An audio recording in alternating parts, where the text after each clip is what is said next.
Cross-Examined with Dr. Frank Turek. What is hate speech? That's what we're going to talk about today, ladies and gentlemen, because some of you may know, have been listening to this program for a while. About a month ago, I had a debate with Dr. Michael Shermer up at Stony Brook University out on Long Island, New York. And we had a debate over what better explains morality, God or science. Well, it's come to my attention over the past week or so that there is a group on campus that didn't like the fact that we actually had a debate and the topic that was brought up. I mean, it's not often that a Christian and an atheist have a debate on a college campus and can actually be brought into agreement by a group in the audience. But the Graduate Queer Alliance at Stony Brook University has managed to do that. They wrote a letter to the editor that I know Dr. Shermer doesn't appreciate, and neither do I. Now, hopefully later in this broadcast, if we can, we're going to hear from Dr. Shermer. We'll try and get him on the phone. If we can't do it this week, we'll get to it another time. He's on the West Coast. It's early on the West Coast, but we're going to try and call him up and see what he thinks. He and I have exchanged a couple of emails on it. I do not want to speak for him, but he is not pleased with this letter that was written by the Graduate Queer Alliance, and neither am I. The following comments, however, are going to be just my opinion on what was written. And let me set up what they said, and it's going to take quite a while to get through all this, but it's very interesting, and it's indicative of the kind of attitude you get on college campuses today, particularly from some in the homosexual community. You cannot paint a broad brush and say this is true of everyone, okay? But this certainly appears to come up on occasion, maybe more often than not. And I just got a text from Dr. Shermer, so he will be on the show today as I'm looking down at my phone right now, so that's a good thing. Here's what this letter is, and this letter is on their website. Let me see, it's the sbstatesman.com, the sbstatesman.com. So that's stonybrookstatesman.com, sbstatesman.com. That's their campus newspaper, and on April 30th. This letter was submitted by the Graduate Queer Alliance, and the title of this letter to the editor is Hate Speech Requires Transparency. And here is what the letter, how it opens. We at Stony Brook University Graduate Queer Alliance believe that a university should provide an open forum for controversial ideas to be discussed and debated. Well, we agree so far. We encourage open dialogue as a way to evaluate evidence, formulate opinions, and communicate those opinions to others. Bravo, with them so far. However, not all ideas are morally fungible. Some are, in fact, harmful, and at a liberal educational institution, injurious ideas are rightfully criticized and not given an unquestioned platform to be presented. Unquestioned platform, that's interesting. Here we had a debate. You see where this is going? It's already contradictory. I wasn't even given an opportunity to speak without being refuted. I was debating somebody, yet they're saying an unquestioned platform to be presented. They go on. A different mechanism of presentation is required if ideas are deemed potentially harmful, and this mechanism holds to a higher standard the rigor with which they will be subsequently evaluated. The debate that happened at the Student Activity Center auditorium at Stony Brook University on April 16th flies in the face of the kind of dialogue encouraged at a public institution, especially dialogue funded with public money. The topic of the debate was, what better explains morality, God or science? At its surface, it seems like a complex and controversial topic that myopically assumed only two answers. Newsflash, when you're doing a debate, ladies and gentlemen, you only have two answers. That's what you're trying to do. You're trying to put a question to two possibilities. And you're asking the question, in our case anyway, what we were asking is, what better explains morality, God or science? I, of course, was taking the God position, Dr. Shermer the science position. So that's what you're supposed to do in a debate. Anyway, I continue with their letter. They say, but it is, nevertheless, that one student should engage. The problem with this debate was not the topic, but the people debating the topic. Michael Shermer, who is an author and has a monthly skeptic column in Scientific American, was arguing for science, and Frank Turek was arguing for God. The latter is a prominent conservative Christian with what might be considered extreme perspectives on certain issues, especially homosexuality. I wonder what they mean by extreme. What does that mean, extreme? According to what standard is my question? What do you mean by extreme? I don't agree with you. Well, okay, is that extreme necessarily? I mean, certainly about half the American public is for homosexual behavior, and about half is against it. So what do you mean by extreme? Anyway, given our current political climate and the background of Dr. Turek, it was inevitable that this topic would be engaged during the debate. Newsflash here, ladies and gentlemen. I did not bring up homosexuality or same-sex marriage. Dr. Shermer did during his opening statement, and he asked my opinion about it. And my point is, look, if there is no God, if there is no objective standard by which to judge, who can say that same-sex marriage is a good or a bad thing? You need an objective standard in order to do so, and that was really the point of the debate. What is the objective standard that we are both appealing to for our moral precepts? Obviously, Dr. Shermer and I agree on many things, but we disagree on many moral issues as well. So my point is, okay, what's the standard? And that was the nature of the debate. Back to their letter. This gay, by the way, the group is called, again, the Graduate Queer Alliance at Stony Brook. They go on to say, Turek's positions are clear in the public sphere. Although the LGBTQ spectrum includes more than just gay people were the explicit focus of the presenters at this debate. Ladies and gentlemen, that's nonsense. Certainly, it wasn't this focus of my portion of the debate. Now, Dr. Shermer did bring this issue up. It was part of his debate. But he just asked my opinion on it, and so during the cross-examination period, we exchanged ideas. Now, by the way, you can watch this entire debate for yourself on our website, crossexamined.org. Just look for the debate just a couple of weeks ago. You can see it there. And it's just one camera angle. It's the streaming version of it. We're working to get the video, the professionally done video. We're still working on that. But you can see the debate very clearly. You can hear everything very clearly, and you can make your own decision with regard to this. Now, back to their letter. In fact, Dr. Turek has written a book deriding gays and suggesting doom for countries that accept them in any way, shape, or form. As how the book was advertised by the moderator. First of all, I don't remember the moderator even talking about the book. And that is certainly not true that my book derides gays. They obviously have not read the book. In fact, I haven't written a book that derides gays. My book on same-sex marriage, which they obviously haven't read, does nothing of the sort, as even numerous reviewers on Amazon.com point out. And by making a derogatory judgment about me and my book without knowing the facts, those in the Graduate Queer Alliance are guilty of the very same bigotry with which they falsely charge me. They don't even know the facts, yet they're holding a derogatory opinion about me in the book without even reading it. Now, if that's not bigotry, I don't know what is. Finally, but I'm continuing with the article.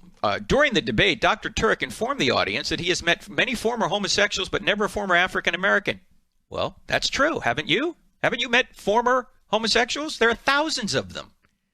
I can't believe these people is the Graduate Queer Alliance denying that these people have stopped engaging in homosexual activity? Thousands have. Many of them have started ministries. It's just putting your head in the sand to say these people don't exist. They go on to say, he incited a clear divide between African Americans and gays by claiming that one is a more legitimate minority than another, period. My point. What do you mean by legitimate? What does that mean? I'm only drawing a distinction between race and homosexual behavior. Race is not a behavior. Homosexual behavior obviously is a behavior. Race has nothing to do with your behavior, but homosexual behavior is a behavior. Anyway, this letter to the editor goes on, and I'm going to keep reading and responding to it, and soon we're going to get Dr. Michael Shermer on the show to get his reaction to it. You're listening to crossexamined.org with Dr. Frank Turek. And our website is crossexamined.org. That's cross-examined with a D on the end of it, .org. You can see the debate up there. We're back in just 2 minutes, so don't go away.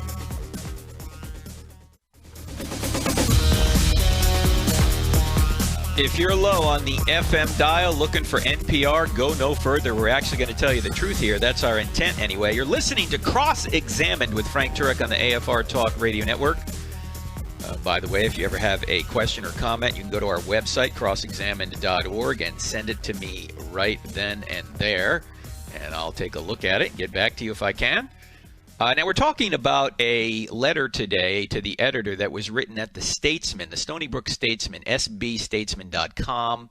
The letter is April 30th, 2015. It's in response to the debate that Dr. Michael Shermer Dr. Michael Shermer and I had at Stony Brook University. It's a letter from the Graduate Queer Alliance, and we're going through that letter right now and responding to it a little bit. And in the next segment, we're going to bring Dr. Michael Shermer on and get his take in on it. But let me just continue with the letter that was written.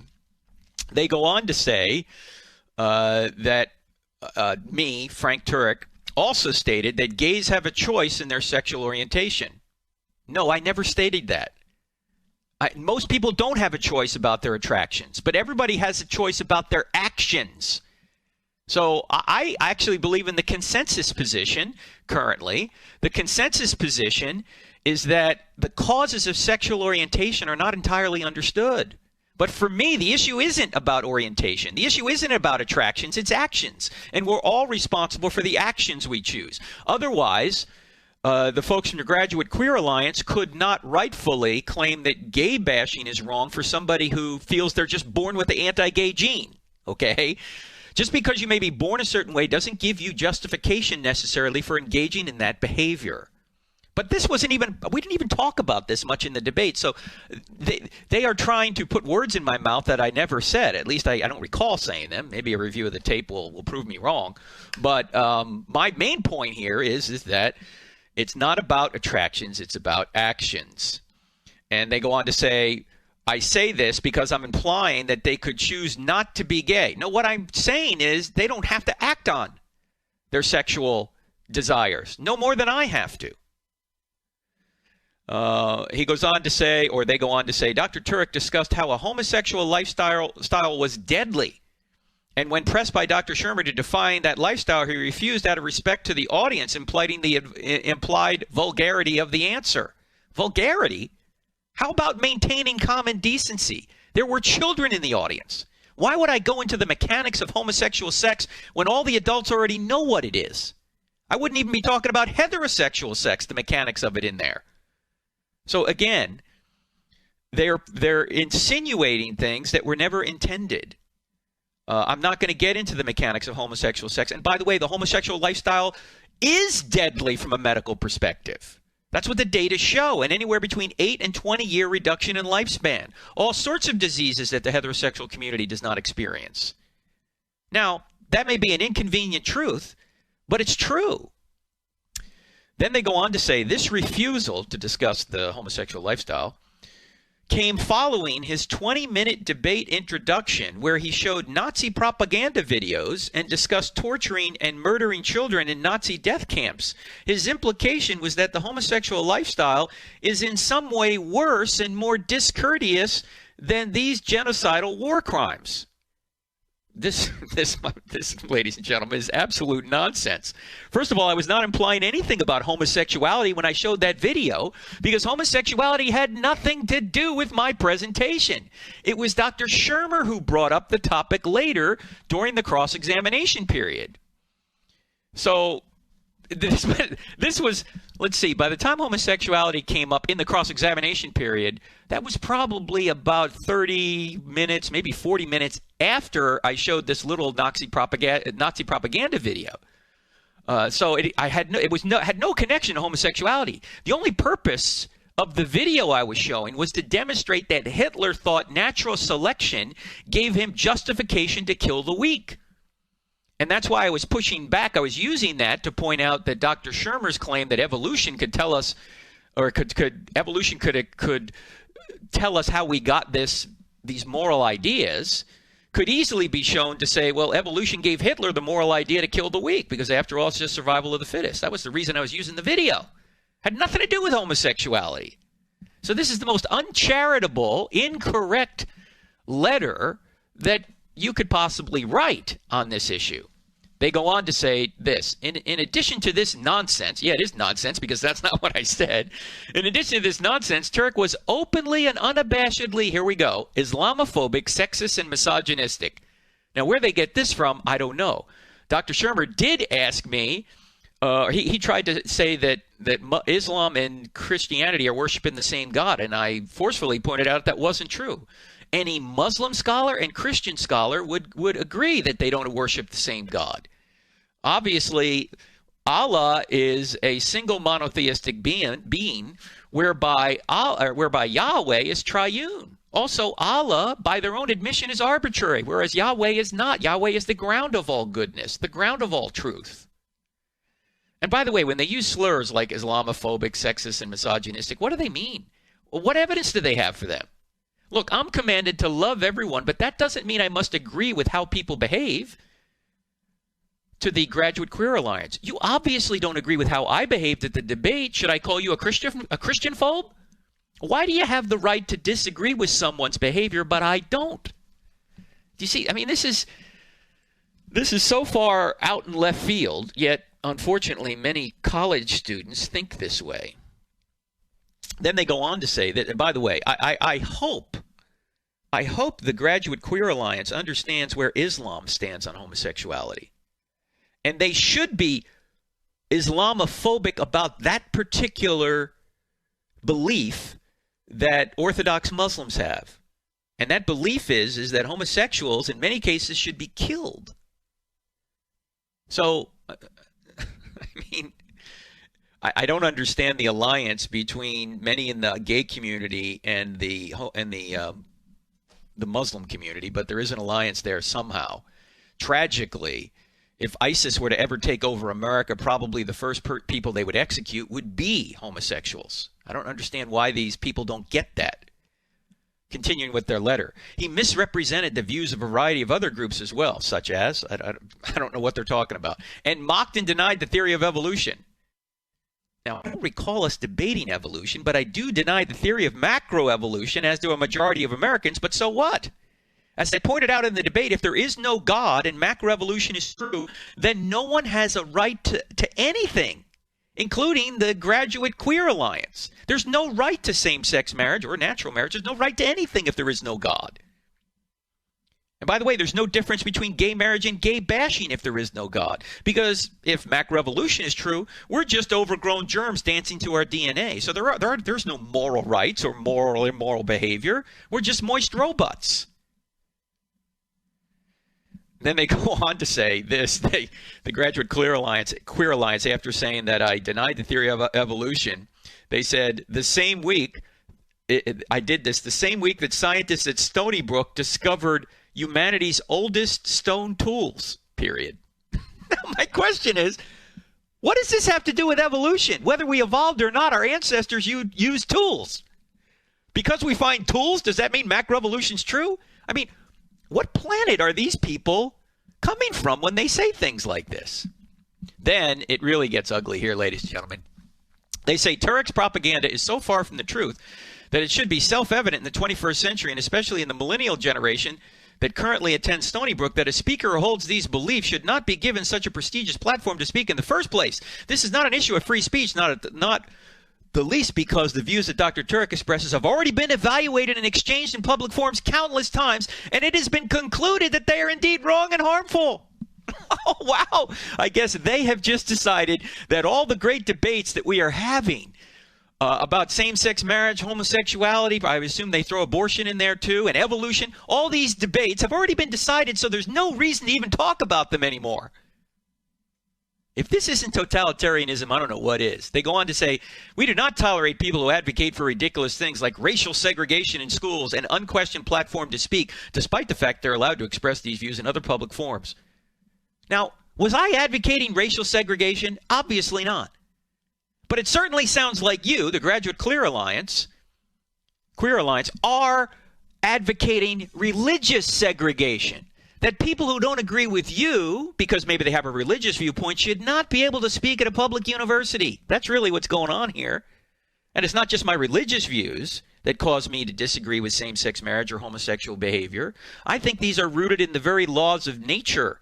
Natural laws, we would say. Natural law comes from God. When I say the laws of nature, I don't mean gravity and electromagnetism. I mean what Jefferson called nature's law.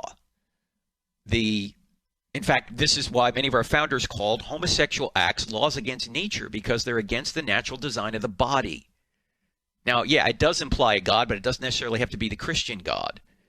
So the point here is that these people want to shut down all sorts of speech they don't agree with. They go on to say this: a public school administration would rightfully fight the expression of bigotry like this on a college campus, so why should someone who speaks just as hatefully toward gays and other groups be treated differently? Now, my question is, what do you mean by bigotry? As soon as people start to define it, they're in trouble. What is hateful about stating facts about the health effects of certain behaviors? In fact, if you take a dictionary look at bigotry, you're going to get a bunch of different possible definitions. But it's interesting that Wikipedia says this: bigotry is a state of mind where a person obstinately, irrationally, unfairly, or intolerantly dislikes other people, ideas, etc. Well, first of all, that sounds like them rather than me. I'm giving reasons, evidence why I think same-sex marriage is not a good thing, or why homosexual behavior is not a good thing. They are just trying to shut down the debate. Notice they haven't given any evidence in their letter. They just assume they're right. They just assume that what they're stating is true. They don't cite any of the arguments that Dr. Shermer tried to bring up in support of same-sex marriage. I mean, why wouldn't they do that? Why would they not highlight the arguments offered in support of it if they're trying to advance their position reasonably? Why not say same-sex marriage is a right because of reason X, Y, and Z? Instead, they seem to think that they have a right not to hear an opposing opinion lest they be judged or lest they be challenged mentally. You know, it's a shame that those in the Graduate Queer Alliance appear to be so uninterested in evidence.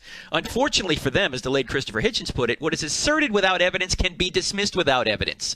Instead of citing evidence, the Graduate Queer Alliance attempted to smear the character of me and now tries to silence all future debate by simply declaring that the major issues of the day have all been decided in their favor, so don't bother debating anything.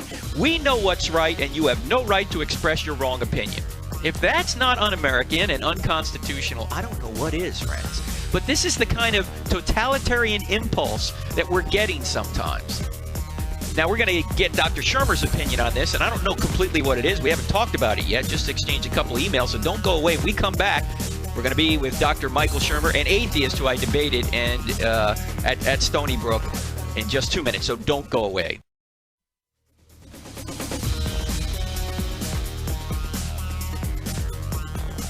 Welcome back to Cross-Examined with Frank Turek on the AFR Talk Radio Network.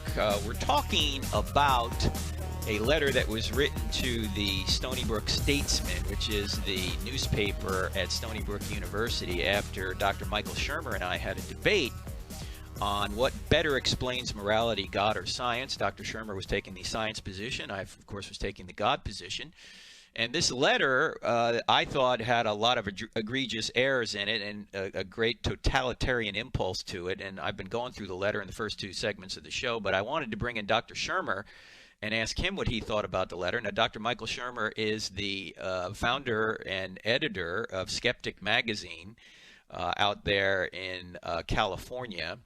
And his new book is called The Moral Arc: How Science and Reason Lead Humanity Toward Truth, Justice, and Freedom. He's a New York Times best-selling author.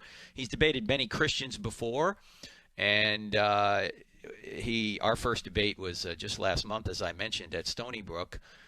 And it's a privilege to have him back on. For those of you that listen to the podcast, you know we had Dr. Shermer on a couple of weeks ago, kind of an opportunity to speak after the debate in a more calm environment. So we did that. You can listen to that podcast. And I encourage you Christians out there, if you want to see a book written by an atheist, it isn't really a book necessarily about atheism, but it is a book that has a lot of great studies in it on morality and where nations and societies are going. The Moral Arc has quite a good number of studies in it. Obviously, Dr. Shermer being an atheist, me being a Christian, I don't agree with all of his conclusions, but it's certainly worth a read, so you check it out.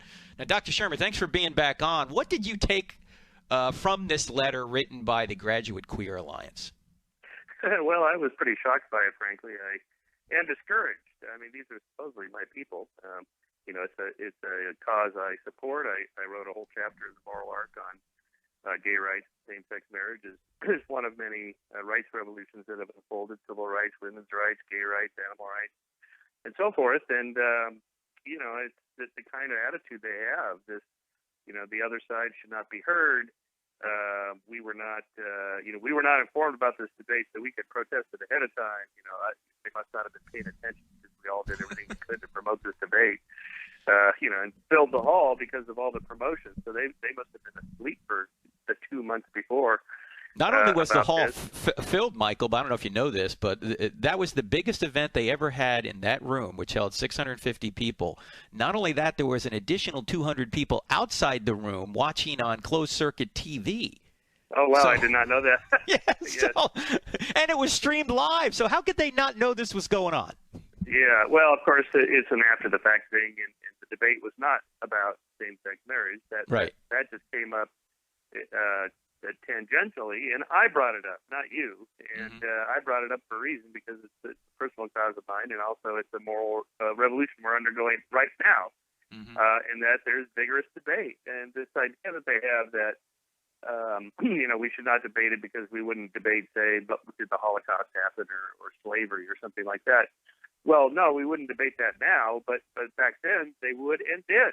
Well, slavery anyway. I mean, slavery was a hot-button issue for a century. I mean, the abolition of slavery took a long time.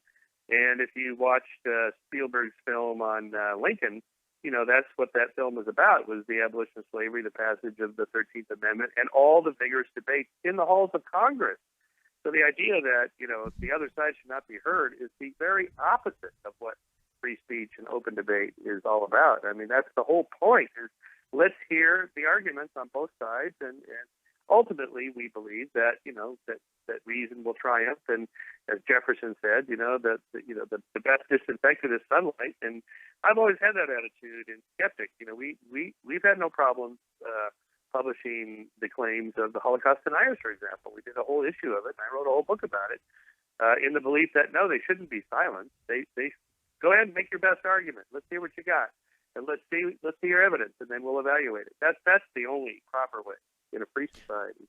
Dr. Shermer, why do you think that some in our society, and I stated earlier before you were on the program, you can't paint with a broad brush and say everybody in the gay community is like this, because they're not. Okay. However, we do tend to see this coming up more and more in that community, this kind of totalitarian impulse to silence all opinions that dissent from theirs. Where does this come from? I don't. Well, first of all, you're right. Of course, not everybody in the gay community thinks like this particular group, and it isn't a gay thing anyway. It's a disturbing campus-wide college problem of trigger warnings. This whole idea of trigger warnings. I took 2 years off of teaching at Chapman University to finish my book. I'm going back in the fall, and I'm going to put a slide up that says trigger warnings. There are no trigger warnings in this class. What does that mean, trigger warning? What does that mean? Trigger warning is that there might be some material in this lecture that's offensive, that might bother you, that might upset you emotionally, that might counter something that you truly believe, deeply believe, and that'll be upsetting to you. That's a trigger warning. So, like, for example, reading Ovid has some explicit sexual content in it, and therefore, if you were traumatically abused as a child, or you had a bad experience sexually in high school or something, you might find this material offensive, and so you should leave the class. I mean, this is absurd. I mean, this is like a nanny state thing. I mean, you don't go to college to go backwards to kindergarten where you're pampered by caretakers. The whole point of going is to hear challenging, stimulating, disturbing arguments and material. This is, exposed to what the real world is like. And so I don't think it's a gay thing. I think it's this whole mentality that seems to occur between ages 18 and 21 at colleges only. And I think a lot of these young kids just have this idea they want a cause. I want to get behind a cause. I want to protest something. And so they just looking around for something to protest, and there we were. I was just going to say, my friend Mike Adams has a book, the subtitle of which it's Letters to a Young Progressive, but the subtitle of which is one of the best subtitles I've ever heard. It's How to Avoid Wasting Your Life Protesting Things You Don't Understand. Yes, that's good. Yeah, exactly. So, I mean, that's a great point, Michael, that you're actually in college now treated more like you're in kindergarten. I know you're conservative on some issues, you're liberal on others, but this appears to be. This is not classic liberalism like Thomas Jefferson liberalism. This is a kind of a new strain of liberalism that there's a tyrannical totalitarian element to it. Yeah, I mean, our friend Hitchens would be rolling in his grave if he heard about this stuff, because that's exactly how he identified it as totalitarianism. And he was a liberal on many issues, and my friend Sam Harris is super liberal. His lib credentials are stellar, and yet he is appalled by all this, as would Hitchens be, that there's certain things we should not be allowed to discuss, and trigger warnings, and all this sort of nanny state idea of what colleges are supposed to be like. This is not liberal. This is actually kind of conservative. These people would be, I don't know what it is. It's not conservative. It's crazy is what it is.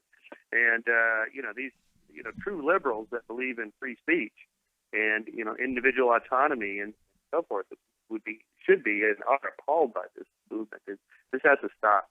It's really dangerous. You know what else they did in this letter?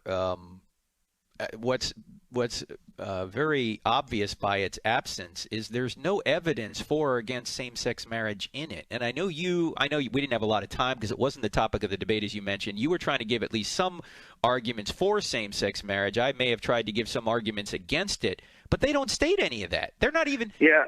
They don't even. It's like you're not even there in the debate. Exactly. Yeah. Exactly. I mean, they mentioned that I was the debate opponent on this other topic, but that was it. And yet I'm the one who brought it up. I made an impassioned plea for expanding the moral sphere to include gays and homosexuals, same-sex marriage, and so on. I put forth a bunch of arguments, and you countered them. None of that was mentioned. So that, to me, is the most telling part of this letter, is that they're not actually interested in the arguments. They don't really care about what's right, what's true, what's moral. They only care about protesting, about hearing only things that they want to hear that makes them feel good. They don't want to feel discomfort in any way. Well, then you should not go to college. The college is probably not for you. I'm reminded of that. What? Go ahead. I'm reminded of that great scene in The Paper Chase, where John Houseman, the law professor at Harvard, is lecturing, and one of the students is just not up to snuff, and he calls him up to the front of the room, and he gives him a quarter, and he says, "There's a payphone down the hall. Go call your mom and tell her college is not for you, and to come get you." That's what I feel like doing with this group. Is here's a cell phone. There are no more payphones. Well, tragic. Call your mom and have her come get you, because college is not for you if this is too much for you.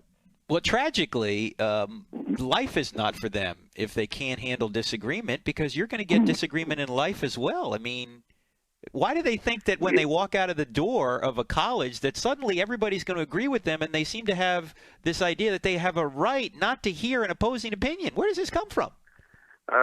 Well, it comes from liberalism gone awry.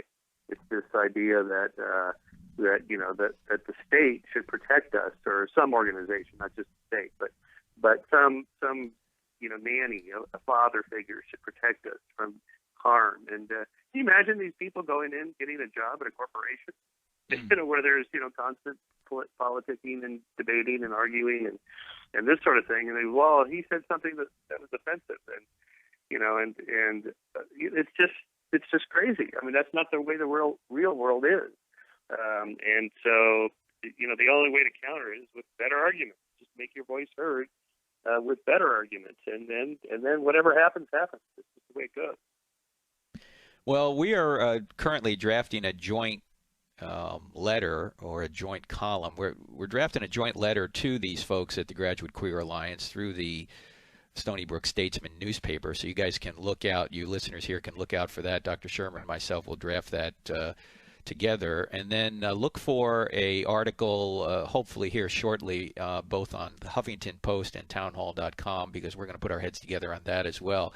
And it's, as I mentioned earlier before you came on, Dr. Shermer, it's very, very unusual. It's not often that an atheist and a Christian who have just had a debate on campus can be brought into agreement by a group in the audience, but that's what's happened here. Yeah, I know. Well, okay. So it's had the opposite effect that they would have wanted, probably. What's that? it's probably the opposite effect that they were hoping to get. Right. Right. So, right. Exactly.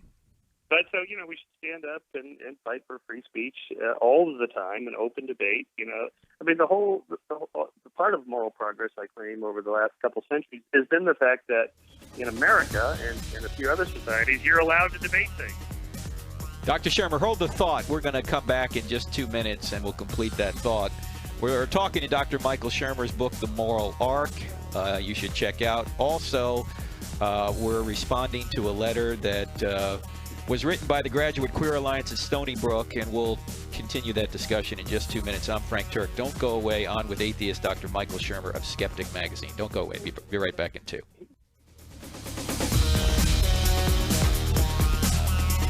Well, friends, Dr. Shermer had to go. He gave us one segment. He's out there in California, had to go to another event, but it was a pleasure having him on and getting his insights on the letter from the Graduate Queer Alliance at Stony Brook University.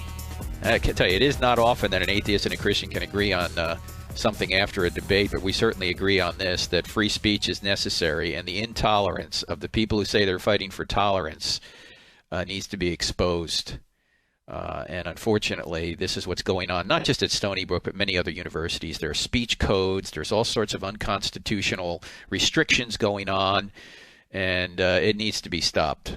And that's what we're trying to do. In fact, as I mentioned, Dr. Shermer and myself will be authoring a joint column on this, so look out for that soon. Let me go back now to the letter that I didn't get through the entire thing, believe it or not. It was a very long letter to the editor.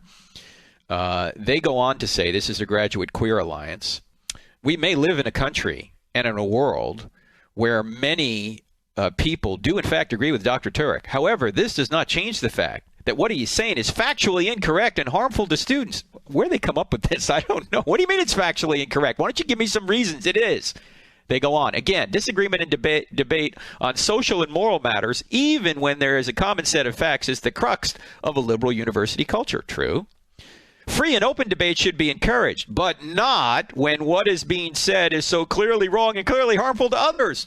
Wait a minute. Clearly wrong according to who? You? By what standard? Must all debaters agree with everything the LGBTQ group says is true? Is that what? That's basically what these people are saying. And even Dr. Shermer goes, look, that's crazy. And I thought he made a great point when he said, look, 150 years ago, yeah, we did debate slavery. Why? Because there was a moral controversy going on. C.S. Lewis pointed out that it's not the issues that you debate that are the problem. It's the issues that you assume settled and never debate that are the problem. And because many of these issues like evolution and sexuality and these things are assumed settled by some in the liberal administration and in the liberal groups on campus, they never debate them. They need to be debated. Then the letter goes on to say this, by the way. The nature of the university demands that there be a mechanism to discuss all views, as objectionable and repulsive as some of them might be. These people are schizophrenic, ladies and gentlemen. I'm sorry to characterize them that way. But they're saying true things in one sentence, and then they're countering it in the very next. They go on to say, in fact, one might argue that exposing these views to the public might allow them to be subject to an enhanced degree of criticism, which would not happen if they were censored. Okay, that's good. This is why the Graduate Queer Alliance endorses the idea that more speech and dialogue about this sensitive matter, not less, is the solution when there are conflicting interests at play. The goal is a positive-sum game where all viewpoints can be presented and evaluated in a manner consistent with the school's values.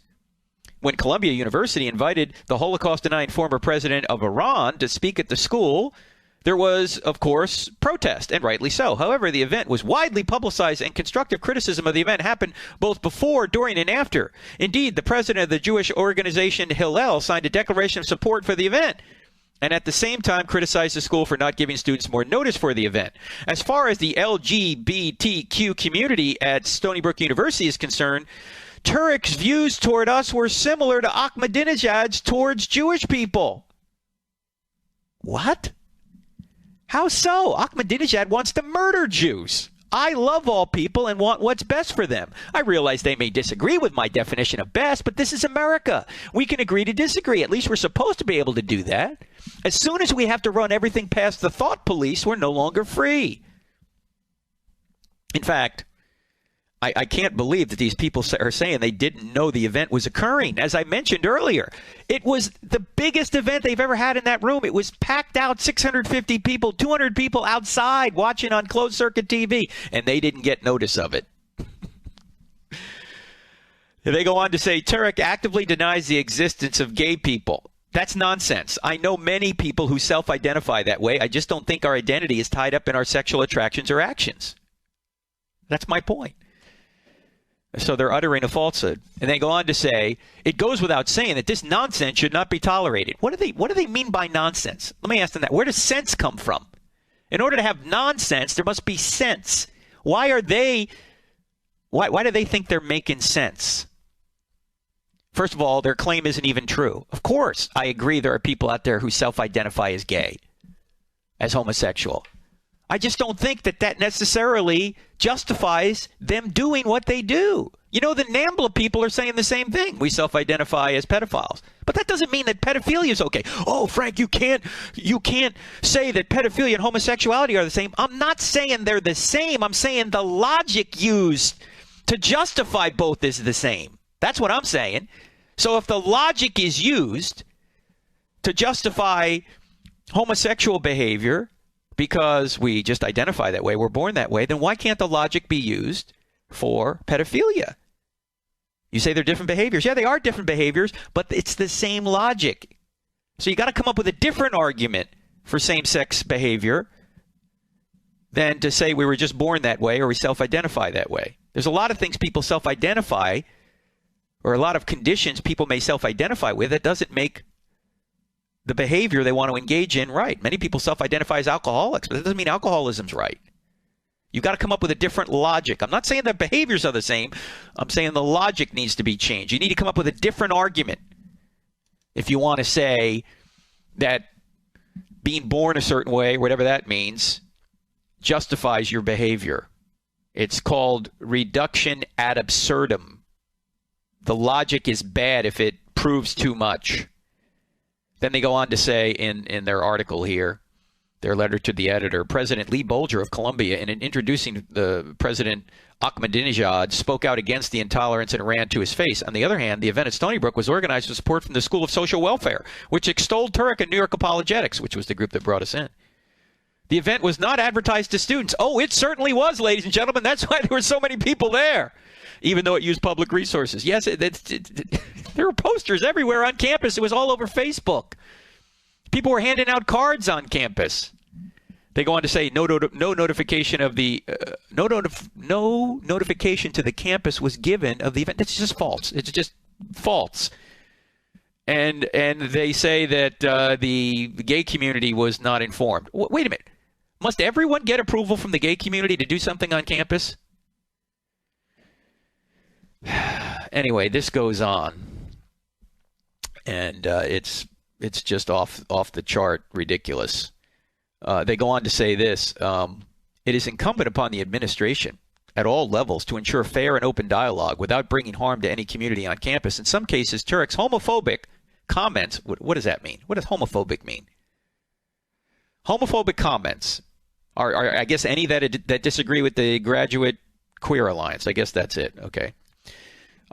Let's just call their comments Christian phobic or whatever.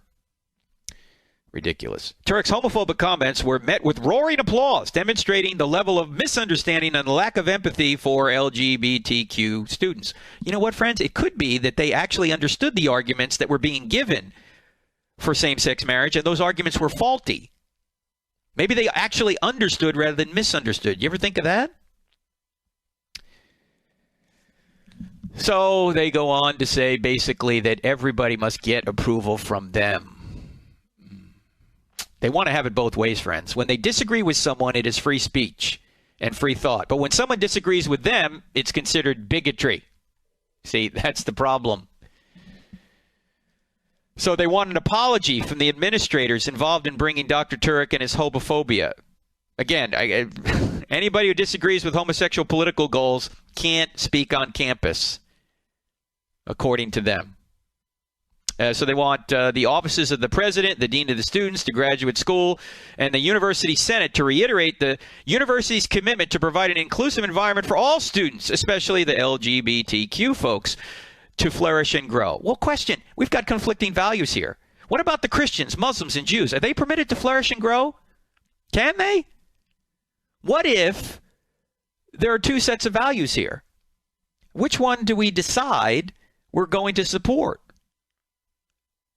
I mean, suppose the Christian, Muslim, and Jewish students, the conservatives in that group, don't want the LGBTQ folks to have their speaker. Should they have veto power over that? I mean, this is madness. In fact, the Southworth decision from the Supreme Court points out that you can't have viewpoint discrimination. You can't say that one speaker is approved, but another opposing speaker isn't approved. If you're going to bring in one, you got to bring in the other, or you can't deny the other. So these people, they don't even understand our Constitution. They don't understand free speech. They don't understand true tolerance. And they're writing articles like this. And when you can get a Christian and an atheist who just debated an issue on campus regarding morality to come together and say, this is nonsense, then maybe they have actually accomplished something. They brought a Christian and an atheist who were on opposite ends of the spectrum together to say what you are saying, the Graduate Queer Alliance, is wrong. Now, we totally, Dr. Shermer and I, totally support your right to say it. We totally support your right to protest. We totally support your right to write a letter to the editor. What we don't support is your idea that you have somehow veto power over what presentations or what viewpoints are discussed on campus. That is not freedom. That is not even an education. That's something out of a totalitarian regime. I like what Andrew Sullivan said, who is an advocate of same-sex marriage, as you know, a homosexual man himself. And both Dr. Shermer and I agree with what Andrew Sullivan said about this totalitarian impulse. Andrew Sullivan wrote this: if this is the gay rights movement today, hounding our opponents with a fanaticism more like the religious right than anyone else, then count me out. If we are about intimidating the free speech of others, we are no better than the anti-gay bullies who came before us. Now, friends, obviously I don't agree with Andrew Sullivan on what he's trying to accomplish, but I agree with him on the fact that free speech is necessary. And friends, we need to speak up as Christians, not only because we need to protect our rights, but we think what we're trying to put forth is good for everybody, including people who consider themselves homosexual. And if you think we're going to keep losing, that doesn't matter. You do what's right and leave the results to God. You're called to be faithful, not to win. Be faithful. Stand for Jesus. Stand for the truth. I'm Frank Turek. See you next week.